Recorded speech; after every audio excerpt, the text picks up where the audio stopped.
జనాలు వచ్చిరట.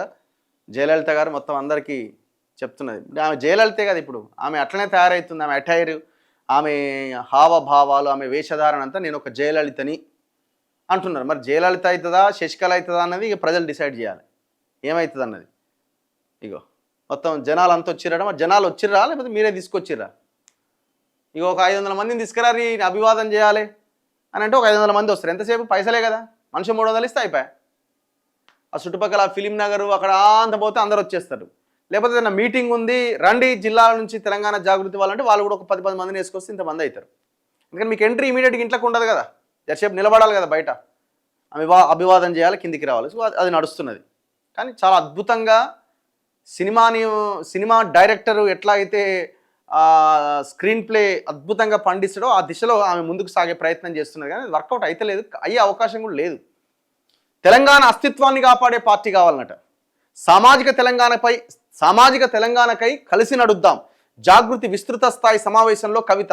రాజకీయ పార్టీ ఏర్పాటు దిశగా అడుగులు, ఎమ్మెల్సీ కవిత రాజీనామాకు ఆమోదం. మొత్తానికి నిన్న ఆమె రాజీనామాని ఆమోదించడం జరిగింది. ఇందులో ప్రధానంగా ఈమె రాజీనామాకు సంబంధించి శ్రీమతి Kalvakuntla Kavitha, an elected member of the Telangana Legislative Council from Nizamabad Local Authorities constituency has resigned to her seat and the resignation has been accepted by the Honorable Chairman Telangana Legislative Council with effect from 6/1/2026. అంటే నిన్న ఆమె రాజీనామాను ఆమోదించడం జరిగింది. Consequently, a vacancy has arisen in the Telangana Legislative Council from Nizamabad Local Authorities. అంటే నిజామాబాద్ స్థానిక సంస్థల అభ్యర్థులు ఆమెను ఎన్నుకోవాల్సి ఉంటుంది అనమాట. సో ఎంపీటీసీలు, జెడ్పీటీసీలు వీళ్ళంతా. సో ఇప్పుడు మళ్ళీ ఆ ప్లేస్ ఖాళీ ఉంది కాబట్టి ఇంకెన్నేళ్ళు ఉందో, మహా అయితే ఇంకొక 1-2 years ఏమున్నదో, మరి 1.5 year ఉందేమో మరి. సో ఇప్పుడు మళ్ళీ అక్కడ ఖాళీ ఏర్పడ్డది కాబట్టి మళ్ళీ కొత్త ఆయన ఎన్నుకుంటారు. మేబీ ఈసారి కాంగ్రెస్ మెజారిటీ ఉంది కాబట్టి వాళ్ళకి అవకాశం రావచ్చు.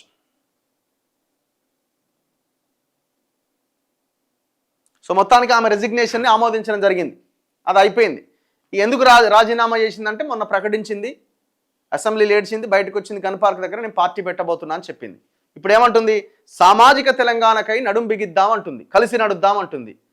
ఇప్పుడు సామాజిక తెలంగాణ అంటే ఏంది? బలహీన వర్గాల రాజ్యం, బడుగు బలహీన వర్గాల రాజ్యం, బీసీ ఎస్సీ ఎస్టీల రాజ్యం. మరి దాంట్లో మీ పాత్ర ఏంది? ఒకవైపున సామాజిక తెలంగాణ స్థాపనకై నడుం బిగిద్దాం, కలిసి నడుద్దాం అంటున్నారు. మళ్ళీ ఏమంటున్నారు? ఏ రోజుకైనా నేనే ముఖ్యమంత్రిని అంటున్నారు. మరి మీరే ముఖ్యమంత్రి అయితే మరి సామాజిక న్యాయం ఎక్కడున్నది? సామాజిక తెలంగాణ ఎక్కడున్నది? రేపు పొద్దున ఈమె ఈ క్వశ్చన్ మనం రేజ్ చేస్తామని తండ్రి ఎట్లాగైతే దళితునే ముఖ్యమంత్రి చేస్తా అన్నాడో, ఈమె కూడా నేను బీసీని ముఖ్యమంత్రిని చేస్తాను మా పార్టీ అధికారంలోకి వస్తే అంటది. ఈ మాట ఎప్పుడో విశారదన్ గారు ఎప్పుడో ఆయన ఒక తెలంగాణ మూమెంట్లో చెప్పిండు. దళితుడినే ముఖ్యమంత్రి చేస్తా అని కేసీఆర్ అన్నాడు అంటేనే రాజ్యాధికారం కేసీఆర్ చేతుల్లో ఉన్నట్టు లెక్క అని. ఇప్పుడు ఈమె కూడా బీసీని ముఖ్యమంత్రి చేస్తా అని కనుక ఈమె మాట్లాడితే ఆ బీసీని ముఖ్యమంత్రిని చేయడానికి గల ఆ రాజ్యాధికారం ఈమె చేతుల్లో ఉండబోతున్నదని మనం అర్థం చేసుకోవాలి.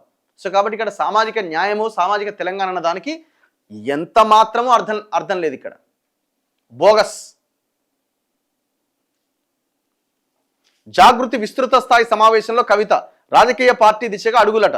తెలంగాణ జాగృతి అధ్యక్షురాలు కల్వకుంట్ల కవిత రాజకీయ పార్టీ ఏర్పాటుకు సన్నద్ధమవుతున్నారు. పార్టీ ఏర్పాటు భవిష్యత్ కార్యాచరణ రూపొందించుకునేందుకు కమిటీల ఏర్పాటు, ప్రజా సమస్యలను గుర్తించి వాటిని పరిష్కరించే దిశగా కార్యాచరణ సిద్ధం చేసుకోవాలని భావిస్తున్నారు. ఇందులో భాగంగా ఆమె మంగళవారం బంజారాహిల్స్లో తెలంగాణ జాగృతి విస్తృత స్థాయి కార్యవర్గ సమావేశం నిర్వహించి పలు కీలక నిర్ణయాలు తీసుకున్నారట. ఇందులో తెలంగాణ అస్తిత్వాన్ని కాపాడే పార్టీ కావాలన్నట. టీఆర్ఎస్ బీఆర్ఎస్ అయింది, అది అయిపోయింది, అది ఖతమైపోయింది ఆ పార్టీ, ఇక అది బతకజాలదిగా. ఇప్పుడు కాంగ్రెస్ బీజేపీలు తెలంగాణ సోయిలో లేవు, ఇక తెలంగాణ సోయి ఉన్న పార్టీ కావాలంటుంది. తెలంగాణ సోయిన పార్టీ అంటే ఎవరు ఆధ్వర్యంలో రావాలి? నా ఆధ్వర్యంలో రావాలి. ఎవరు? కవిత. ఆమె లైన్లో ఆమె మాట ఇది. తెలంగాణ అస్తిత్వాన్ని కాపాడే పార్టీని కవిత పెట్టగలదా? ముందుకు తీసుకెళ్ళగలదా? ఒక కాంగ్రెస్, ఒక బీజేపీ, ఒక బీఆర్ఎస్, ఇంకో ఆ పార్టీల కోవలోనే నువ్వు పెట్టే పార్టీ కూడా ఉంటుంది తప్ప తెలంగాణ అస్తిత్వాన్ని కాపాడే పార్టీకి ఎట్లుంటుంది? 10 ఏళ్లుగా రాష్ట్రాన్ని నాశనం చేస్తున్న క్రమంలో అధికారాన్ని అనుభవించి ఎంపీ అయి ఎమ్మెల్సీ అయి దోపిడీలో భాగస్వామురాలై పెద్ద ఎత్తున సంపాదించి ఇవాళ నేను పార్టీ పెడితే తెలంగాణ అస్తిత్వం కోసం అంటే జనం ఎట్లా నమ్మాలా? అసలు ఇందులో ఇందులో ఇందులో రియాలిటీ ఎక్కడున్నది? సో కాబట్టి ఇవన్నీ కూడా ఆమె రాజకీయ భవిష్యత్తు కోసం ఆమె వేస్తున్న ఎత్తుగడల్లో భాగంగా మాట్లాడుతున్న మాటలే తప్ప ఇందులో ఇంకొకటి ఏం లేదు. ఆమె ఓపెన్గా చెప్తుంది నేను ముఖ్యమంత్రిని అవుతా అని. అయిపోయా. తెలంగాణ అస్తిత్వం ఎక్కడుంది? సామాజిక న్యాయం ఎక్కడుంది? ఇంకక్కడ నేనే ముఖ్యమంత్రిని అవుతా అన్నప్పుడు ఇంకా అస్తిత్వం ఎక్కడుంది? అక్కడ సామాజిక న్యాయం ఎక్కడుంది? రాబోయే మూమెంట్ అంతా, రాబోయే ఎలక్షన్స్ అంతా కూడా సామాజిక న్యాయ కోణంలోనే ఎలక్షన్స్ జరగబోతున్నాయి తెలంగాణలో. మొన్న సర్పంచ్ ఎలక్షన్స్లో అది ఎంతో కొంత నిరూపించబడ్డది. భవిష్యత్తులో ఇంకా బలంగా తయారవుతుంది 100%. సో రేపటి ఎజెండా లోకల్ 2028-2029 ఎలక్షన్లో సామాజిక న్యాయమే. ఆ సామాజిక న్యాయం ఎజెండాలో మీరంతా కొట్టకపోతారు. ఒక ఆల్టర్నేట్ తప్పదు, కానీ మీ వల్ల అయితే కాదు అది.